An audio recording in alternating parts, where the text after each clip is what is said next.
حضرت موسیٰ علیہ السلام کے زمانے میں ایک نوجوان حضرت موسیٰ علیہ السلام کے پاس حاضر ہوتا ہے اور عرض کرتا ہے، اے اللہ کے نبی، مجھے حیوانوں اور پرندوں کی زبان سکھا دیجئے۔ Hey there. Subscribe to my channel. And also press this bell icon. So you never miss any new updates, cause whenever we upload new video you will get a notification on your phone. حضرت موسیٰ علیہ السلام اسے منع کرتے ہیں کہ ایسا کام مت کیجئے، تو وہ اصرار کرتا ہے، نہیں، میں یہ زبانیں ضرور سیکھنا چاہتا ہوں، کیونکہ میں انسانوں کی زبان سمجھتا ہوں اور انسان ہمیشہ دنیا داری کی باتیں کرتے ہیں، اور میں یہ چاہتا ہوں کہ میں یہ جانوں کہ جانور، پرندے، حیوانات یہ کیسی باتیں کرتے ہیں، ہو سکتا ہے وہاں سے مجھے کچھ حکمت کی باتیں مل سکیں۔ حضرت موسیٰ علیہ السلام اسے منع فرما دیتے ہیں کہ آپ ایسا مت کیجئے، لیکن وہ نوجوان بضد ہوتا ہے کہ میں نے یہ ضرور سیکھنی ہے، تو آپ اللہ سے درخواست کیجئے اور یہ مجھے زبانیں سکھا دیجئے۔ تو حضرت موسیٰ علیہ السلام اللہ سے ہم کلام ہوتے ہیں اور بارگاہ میں یہ دعا کرتے ہیں کہ ایک نوجوان ہے، وہ بضد ہے کہ مجھے یہ زبانیں سکھائی جائیں، اگر آپ کا حکم ہو تو میں اس کو سکھا دوں، تو اللہ تعالیٰ فرماتے ہیں آپ اس کو سکھا دیجئے۔ حضرت موسیٰ علیہ السلام اس نوجوان کو جانوروں، پرندوں اور حیوانوں کی زبان سکھا دیتے ہیں۔ وہ اپنی تعلیم مکمل کرنے کے بعد جب گھر واپس پہنچتا ہے تو اس کے گھر کے اندر اس نے ایک پالتو کتا اور ایک مرغا پال رکھا ہوتا ہے۔ وہ چاہتا ہے کہ میں ان دونوں کی باتیں سنوں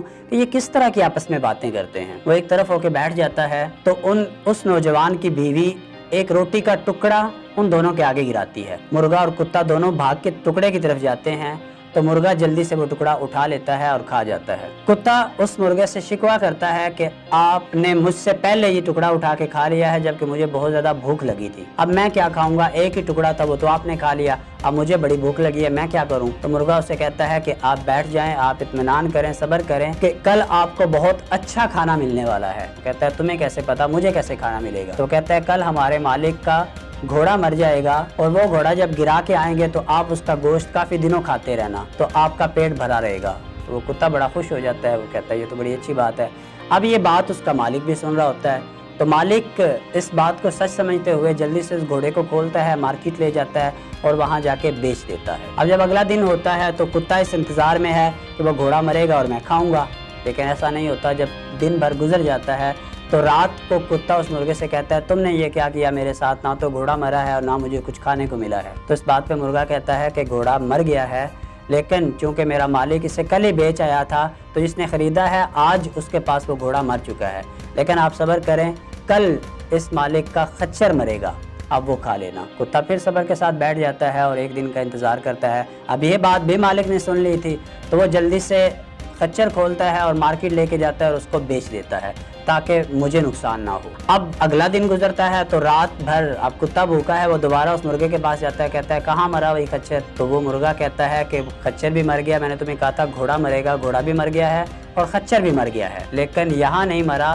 ہمارے مالک نے اسے بیچ دیا تھا۔ تو وہ کتا کافی پریشان ہوتا ہے، دوبارہ بیٹھ جاتا ہے۔ وہ آگے سے پھر مرغا کہتا ہے کہ آپ پریشان نہیں ہو، جیسے آپ نے پچھلے 2 دن گزارے ہیں، ایک دن اور گزار لیں، ہمارے مالک کا جو نوکر ہے وہ کل صبح بیمار ہوگا، کل رات تک اس کا انتقال ہو جانا ہے، جیسے ہی اس کا انتقال ہوگا بہت سارے مہمان آئیں گے تو مہمانوں کے لیے بھی کھانا پکے گا اور جو کھانا بچے گا وہ کتے بلیوں کو بھی ڈالا جائے گا، تو آپ وہ پیٹ بھر کے کھا لینا۔ اب یہ بات دوبارہ وہ مالک سن لیتا ہے، وہ مالک کیا کرتا ہے، اس نوکر کو لیتا ہے اور جلدی سے اسے بیچ دیتا ہے تاکہ وہ میرے پاس نہ مرے۔ تو وہ جب بیچ کے واپس آتا ہے تو واقعی وہ نوکر بھی مر گیا ہوتا ہے۔ اب کتا انتظار میں ہے کہ وہ جو نوکر ہے وہ مرے گا، لیکن چونکہ وہ بیچ آتا ہے تو اس گھر میں کچھ بھی نہیں ہوتا، تو کتا بہت پریشان ہو کے بڑی سختی سے اس مرغے سے بات کرتا ہے، آج چوتھا دن ہے تم اسے جھوٹ پہ جھوٹ بولتے جا رہے ہو کہ پہلے تم نے کہا گھوڑا مرے گا، گھوڑا اس نے بیچ دیا، پھر تم نے کہا خچر مرے گا، خچر بھی اس نے بیچ دیا، اور پھر تم نے کہا کہ اس کا ملازم جو ہے وہ بیمار ہوگا، وہ مر جائے گا، تو وہ بھی نہیں مرا۔ تو مرغا اسے کہتا ہے کہ میرا مالک بہت چالاک آدمی ہے، اس نے ہمارے ساتھ مکاری کی ہے، بلکہ ہمارے ساتھ ہی نہیں، اس نے قدرت کے ساتھ مکاری کرنے کی کوشش کی ہے۔ جب اس کا گھوڑا بیمار ہونے لگا تھا تب اس نے بیچ دیا، جب اس کا خچر بیمار ہونے لگا تھا پھر بھی اس نے بیچ دیا، اور جب اسے پتہ چلا میرا نوکر بیمار ہونے لگا، اس نے مر جانا ہے، تو اسے بھی اس نے بیچ دیا۔ اب وہ کہتا ہے اب کیا کرنا ہے؟ تو مرغا اسے کہتا ہے کہ اب میں تمہیں جو خبر دینے لگا ہوں یہ خبر ضرور پوری ہوگی۔ کتا پوچھتا ہے اب کیا خبر ہے؟ تو کہنے لگا کہ 1-2 دنوں کے اندر ہمارا مالک فوت ہو جائے گا، پھر بہت سارے رشتہ دار آئیں گے، بہت سارے مہمان آئیں گے، کھانا پکے گا، تمہیں بھی بہت کچھ کھانے کو ملے گا اور مجھے بھی ملے گا۔ اب یہ بات جب مالک نے سنی تو وہ گھبرا گیا کہ پہلے جو مرغے نے بات کی تھی وہ بھی سچ تھی، دوسری بات بھی سچ ثابت ہوئی، تیسری بات بھی سچ ثابت ہوئی اور یقینی طور پہ یہ بات بھی سچ ہی ثابت ہوگی۔ اب وہ جو نوجوان تھا وہ گھبراہٹ کی حالت میں بھاگتا ہوا حضرت موسیٰ علیہ السلام کے پاس آ گیا، کہنے لگا کہ اے اللہ کے نبی مجھے معاف کر دیجئے، مجھے بچا لیں، میری موت قریب آ چکی ہے۔ تو حضرت موسیٰ نے کہا کہ میں نے آپ سے کہا تھا کہ آپ ان باتوں کو جاننے کی کوشش مت کریں، آپ نے قدرت کو جاننے کی کوشش کی ہے، اب جو لکھا جا چکا ہے ہم اس کو ٹال نہیں سکتے۔ تو وہ نوجوان بہت پریشان ہوتا ہے اور اگلے ہی دن اس کی موت ہو جاتی ہے۔ اب مولانا روم نے یہ باتیں حکایات رومی میں لکھی ہیں، یہ واقعہ انہوں نے نقل کیا ہے۔ آپ فرماتے ہیں کہ اس سے 2 نتائج نکلتے ہیں۔ ایک یہ ہوتا ہے کہ آپ اپنا نقصان کبھی کسی دوسرے پہ نہ ڈالیے، جو آپ کے ذمہ، جو آپ پہ نقصان ہوتا ہے، جو آپ کا نقصان ہوتا ہے، جو اللہ تعالیٰ آپ کا نقصان کرنا چاہتے ہوتے ہیں، اس کے بدلے میں اللہ تعالیٰ آپ کو زندگی دیتے ہیں، وہ نقصان آپ کی زندگی کا صدقہ ہوتا ہے۔ دوسری بات اس میں یہ ہے کہ آپ کبھی بھی اللہ تعالیٰ کے رازوں کو، قدرت کے راز کو جاننے کی کوشش مت کیجیے، قدرت کا نظام جس طرح سے چل رہا ہوتا ہے اس کو اسی طرح سے چلنے دیجیے۔